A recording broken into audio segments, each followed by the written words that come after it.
2 மாடுகளோட விலையோட விகிதம் கொடுத்துருக்காங்க, ரேஷியோ 23:16. அது என்ன ஆகுதுன்னா 2 இயர்ஸ்க்கு அப்புறமா, ஸோ 2 இயர்ஸ்க்கு அப்புறமா முதல் மாட்டோட விலை வந்து 477 வந்து இன்க்ரீஸ் ஆகுது. ஓகேவா? இரண்டாவது மாட்டோட விலை வந்து 10% இன்க்ரீஸ் ஆகுது. தற்போது விலையின் விகிதமானது இப்படி இன்க்ரீஸ் ஆனதுக்கப்புறம் என்ன ரேஷியோ வருதுன்னு பார்த்தீங்கன்னா 20:11 இருக்குது. அதாவது 23:16 இருந்தது 2 வருஷத்துக்கு அப்புறமா. முதல் மாட்டோட விலை வந்து 470 ரூபா கூடியும், ரெண்டாவது மாட்டோட விலை 10% கூடியும் நமக்கு புது ரேஷியோ 20:11 கிடைக்குது. அப்படின்னா தற்போது அந்த உண்மை விலை என்ன? உண்மை விலை என்ன? ஃபர்ஸ்ட் இருக்க ரேஷியோ வச்சு ஒரு வேல்யூ கண்டுபிடிச்சிருப்போம் இல்லையா, அந்த உண்மை விலை என்ன அப்படின்னு கேட்டிருக்காங்க முதல் மாட்டுக்கும் ரெண்டாவது மாட்டுக்கும். நான் ஃபர்ஸ்ட் இதுக்கு ஷார்ட்கட் சொல்லிடுறேன்.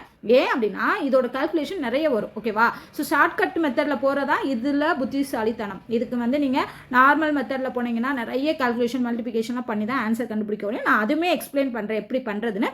பட் அதுக்கு முன்னாடி ஷார்ட்கட் போயிடலாம். இந்த மாதிரி ரேஷியோ கொடுத்துட்டாங்கன்னா ஷார்ட்கட் ரொம்ப ஈஸி. ஏன் அப்படின்னா இப்போ பாருங்கள், இவங்க என்ன கேட்டிருக்காங்க, உண்மை விலை காண்க. உண்மை விலைன்னா என்ன? ஸ்டார்டிங் இருந்த ரேஷியோவை வச்சு அந்த வேல்யூவை கால்குலேட் பண்ணணும். ஸ்டார்டிங் இருந்த ரேஷியோ என்ன? 23:16.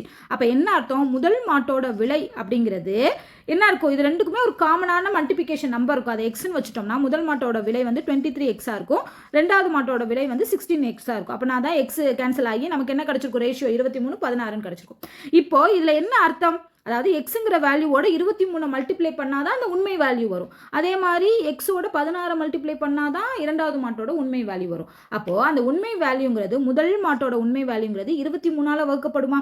23ஆல் மீதியின்றி வகுப்படும் நம்பராக இருக்கிறது தான் முதல் மாட்டோட விலை. அதே கான்செப்ட் தான் ரெண்டாவது மாட்டுக்கும். ஆனால் என்ன? 16ஆல் வகுப்படணும். ஓகேவா? ஸோ டிவிசிபிள் பை 16 இருக்கக்கூடிய நம்பர் தான் கண்டிப்பாக என்னவா வரும்? ரெண்டாவது மாட்டோட விலையாக வரும். இந்த 2 கான்செப்டாக வச்சு நம்ம கண்டுபிடிச்சலாம்.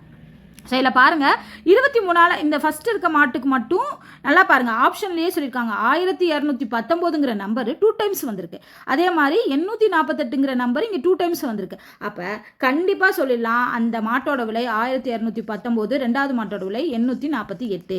மற்றெல்லாம் பாருங்களேன், 840, 850ன்னு கொடுத்துருப்பாங்க.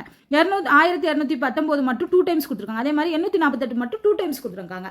ஒருவேளை உங்களுக்கு இந்த சம் எப்படியும் பண்ண தெரியல அப்படின்னா இந்த ட்ரிக்கை நீங்கள் யூஸ் பண்ணி, ஏன்னா நம்மளை கன்ஃபியூஸ் பண்ணுறதுக்காக தான் அந்த உண்மை விலையை 2 டைம்ஸ் கொடுத்து கன்ஃபியூஸ் பண்ணியிருக்காங்க.